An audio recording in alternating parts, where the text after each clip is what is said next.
Hello there, you're watching AMN Plus. This is our program, Diplomatic Corner, our weekly program. Today I have brought to you a guest, Dr. Hampus Holmer, Second Secretary of Political Affairs and Trade in the Swedish Embassy in Addis Ababa. We're going to talk about educational opportunities and the two countries' relationship. Stay with us.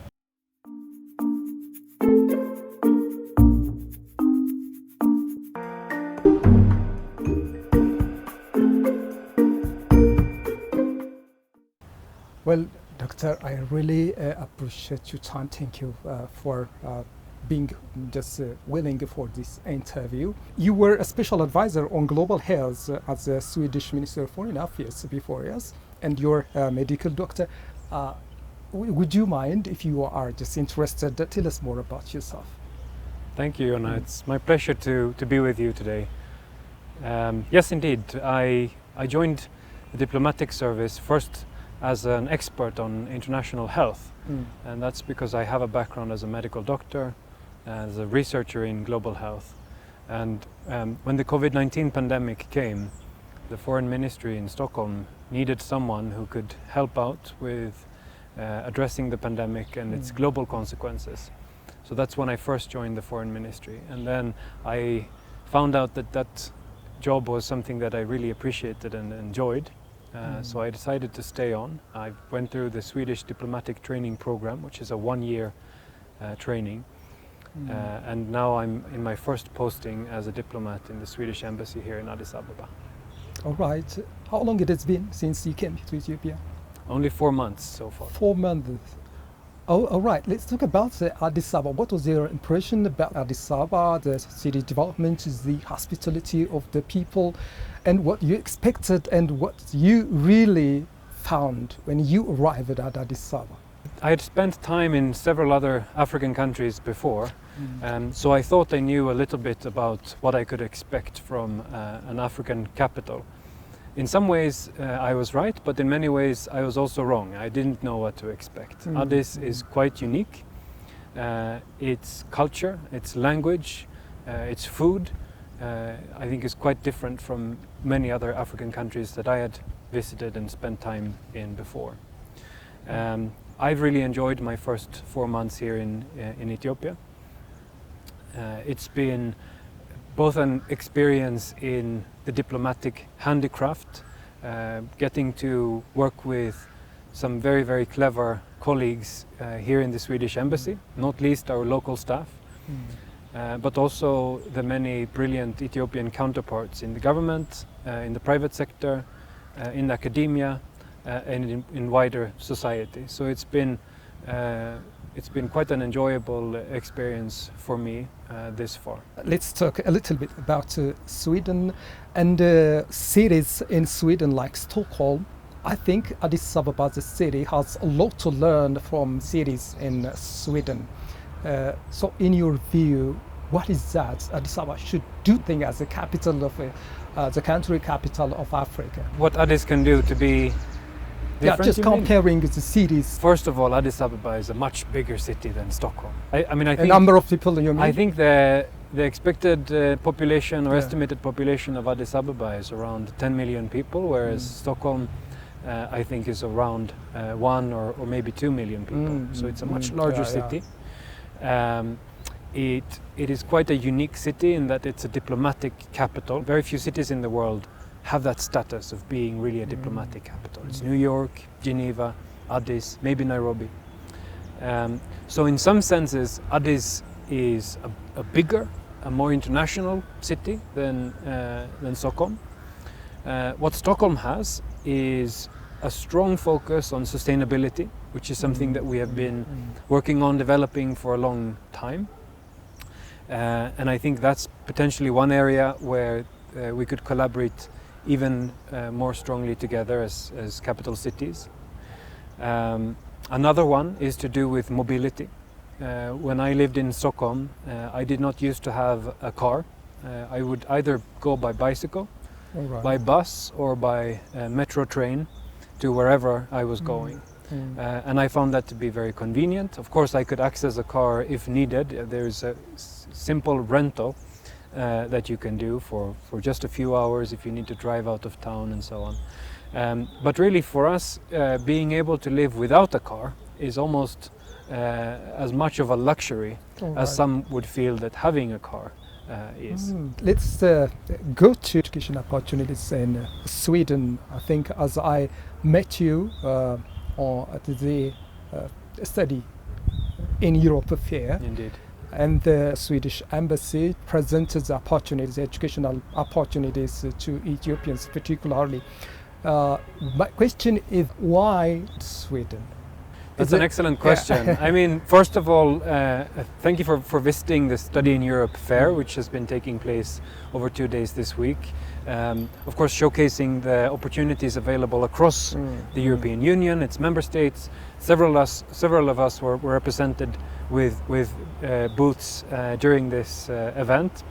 And having done most of my education in Sweden, but also having been an exchange student in other European countries, I think studying in Europe generally is an excellent experience, no matter which subject you're interested in. Now, specifically for Sweden, what we have to offer is a number of really excellent academic programs in a range of disciplines, all the way from human rights law to engineering and IT technology, to international health, global health, my own subject area.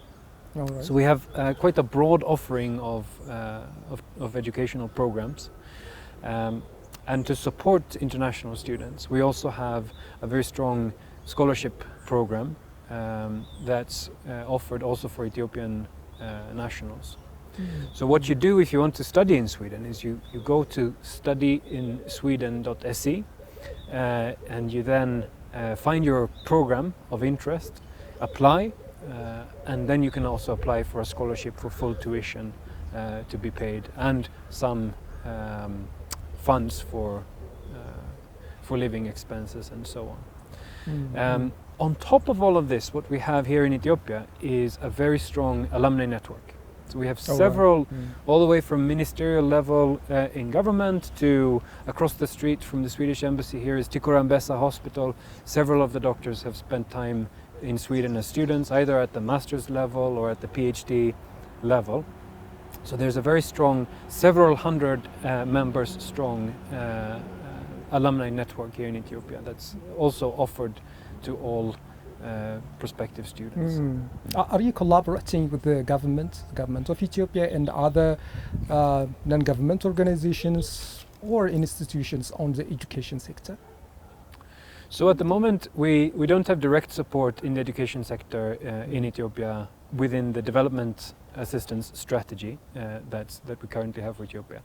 However, historically, Sweden has been a very strong supporter in that sector directly. That includes up to 6,000 primary schools that were constructed using Swedish development assistance in partnership between Ethiopia and Sweden. So many people in Ethiopia have actually studied at primary school level in schools built by Sweden. But we also have investments in both academic institutions like Tikurambesa and its pediatric hospital, and indeed the architecture college, which was originally built by Sweden. So we have a long-standing relationship in the education sector. And while we currently do not have education within the development strategy, there are plenty of individual partnerships and collaborations that are ongoing in between Swedish universities and Ethiopian academic institutions and individuals. Right. Sweden, as you know, is highly ranked in quality education. In this regard, as you said, it has a range of disciplines. How vast is are the areas for particularly Ethiopian students to study in Sweden? I mean, just looking at this year's cohort of Ethiopian students with scholarships to study in Sweden, we have a broad range of students. We have a medical doctor who is studying public health in Sweden. We have an engineer studying engineering and business. And indeed, we have a space scientist studying space science in the north of Sweden, All right. where we have a space program outside Kiruna, the northernmost city of Sweden. So it's quite a broad range, really, of different programs. And so what I encourage everyone who's interested in studying in Sweden to do is to really go to studyinSweden.se and look into the programs that are available, and look into each program, each academic institution, both to understand what the program offers, its specialization, but also the requirements needed for candidates. Any scholarship for students who cannot afford foreign school fees Indeed. and other expenses? Exactly. So what you do is anyone can apply to these programs. We have hundreds of applications to Swedish programs each year from Ethiopia. Once you've applied for one of the study programs in Sweden, you then apply for a scholarship. And there are scholarships available for full tuition and financial support for the duration of the program. Peace and sustainable growth only achieved through education. It is quite obvious. So in this regard, you've already told me that kind of support from Swedish government and through Swedish embassy here to the Ethiopian government.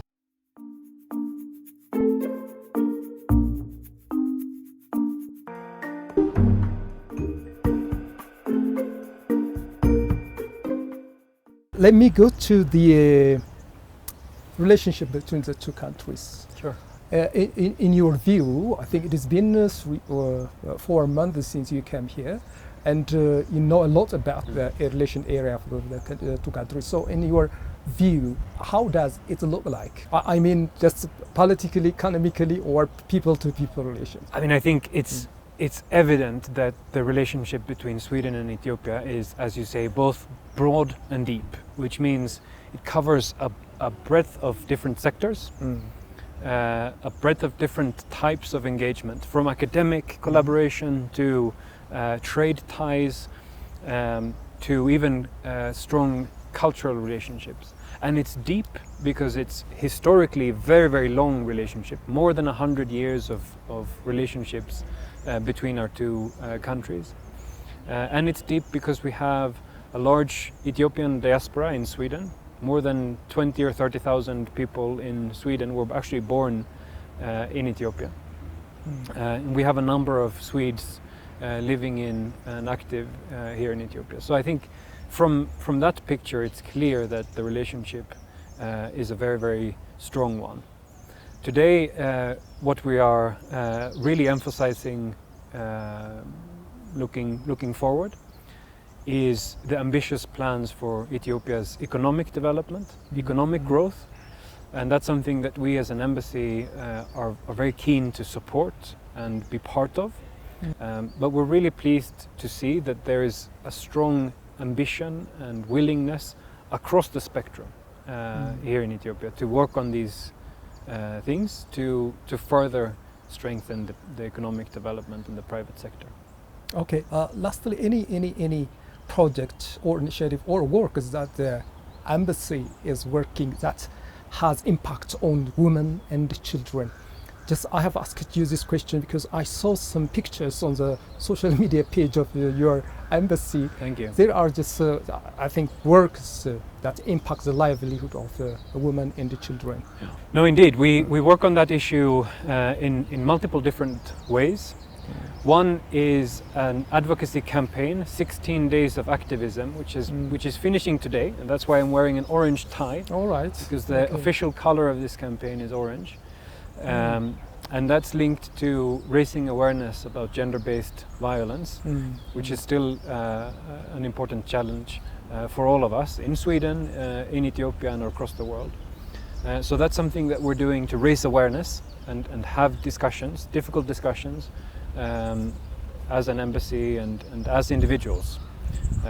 I'm also a father and a husband, so I have to also think about these issues as a private individual, not just as a diplomat or representative. We do, of course, have several projects within the development assistance and partnership portfolio that address issues like female genital mutilation and gender-based violence, sexual and reproductive health and rights, but also, and linked to what I said before on the private sector agenda, we do quite a lot of important work when it comes to ensuring meaningful employment and economic opportunities for young women, female entrepreneurs across Ethiopia, so that women can become even more part of the economy and the economic growth in this country as well. We had just in this garden a few weeks back an excellent event together with our youth ambassador, selected by Plan International, a brilliant young Ethiopian woman who led us in a panel with prominent Ethiopian businesswomen to talk about both the challenges but really also the opportunities for women to be leaders and drivers of economic growth and economic development in Ethiopia. All right. Doctor, have you ever been out of Addis Ababa? So far I've visited Jigjiga, All right. Mekelle, Shire, Wow. Arba Minch. Wow. So that's it for the first 4 months, but I'm hoping to continue to travel. Of course, across the yes, country. yes. I hope one day in the future we will meet again. I'm sure we will. Yeah, thank you so much, Doctor, for Thank your you. time. Thank you very much. Yes. Well, everyone, that's it for now for this program, Diplomatic Corner from Addis Media Network, AMN Plus. I'm Jonas Asras with the program. Until I meet you next week with another guest. Have a wonderful time.